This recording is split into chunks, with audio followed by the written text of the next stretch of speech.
मी सांगितले. आता आगीच्या बाबतीत लोक म्हणतील रे असं नाही, तिथं खूप मोठा ब्लास्ट झाला. एक तुम्ही समजून घ्या, तिथं बरेचसे कागद हे न जळलेले तुम्हाला दिसले. त्याचं कारण असं, तो भपका जो स्फोटचा असतो तो काही सेकंदासाठी असतो आणि तो नंतर विझून जातो. त्यामुळे कागद सुद्धा जळलेला नाही. त्याची सेम थिअरी या बाबतीत आहे. तो भपका अंदाजे 1001 डिग्री सेल्सिअसच्या आसपास नंतर त्याच्यापेक्षा खाली असू शकतो, असं आमचं त्याच्यामध्ये मत आहे. पुढे आता ह्याच्यामध्ये हा जो भाग आहे, हा विमानाची बॉडी काय असते, अल्युमिनियम अलॉय असते. त्याचं मेल्टिंग पॉइंट किती आहे, 635 डिग्री सेल्सिअसचं मेल्टिंग पॉइंट आहे. म्हणजे अल्युमिनियम बॉडी, विमानाची जी बॉडी आहे ती 650 डिग्री सेल्सिअसला ती वितळून जाते. हे तुम्ही सगळ्यांनी तिथं नोट केलं पाहिजे. त्याच्यानंतर टायटॅनियम स्टेनलेस स्टील याचे हे बनलेलं असतं. हा बाहेरचा भाग आहे, हा टायटॅनियम आहे. हा किती डिग्रीला मेल्ट होतो, 1670 डिग्रीला मेल्ट होतो. त्यानंतर हे थर्मल इन्सुलेशन आहे.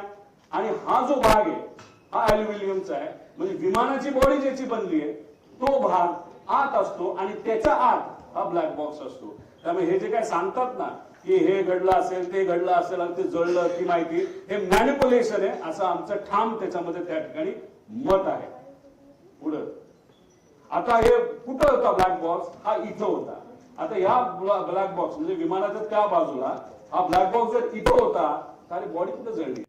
इथं केबल सुद्धा आहेत, पुढे केबल पण आहेत, त्या सगळ्या कॉपरच्या केबल आहेत. कॉपरचा मेल्टिंग पॉइंट अजून कमी असतो, त्या सुद्धा तिथं मेल्ट झालेला नाहीत. म्हणजे उगाच कालचं आज आमचं प्रेझेंटेशन आहे म्हणून काहीतरी द्यायचं, म्हणून काहीतरी माहिती काल दिली, असं आमचं त्याच्यामध्ये मत आहे. पुढे हे सगळे उदाहरणं आहेत. ह्याच्यामध्ये हे कुठलं तरी एमिरेट्सचं दिसतंय, एअर इंडिया दिसतंय, हे बँकॉकचं दिसतंय. ह्याच्यामध्ये सगळ्यात मध्ये सेम इंटेन्सिटी, सेम आग, सेम टेम्परेचर सगळं असताना ब्लॅक बॉक्स पूर्णपणे त्याच्यामध्ये मिळालेला आहे. पुढे आता बघा इथं केबल आहे, केबल सगळ्या तुम्हाला दिसतील. अजून तुम्ही व्हिडिओ बघितला तर केबल तशाच तशा तुम्हाला दिसतील.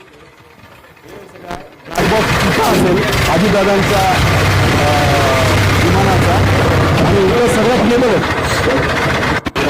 आणि त्याच्या पुढच्या भागाला इथं काय ठेवलं असेल तर 2 कॅन ठेवले असतील, असं आमचं मत आहे. ते शोधण्याची जरूरत आहे.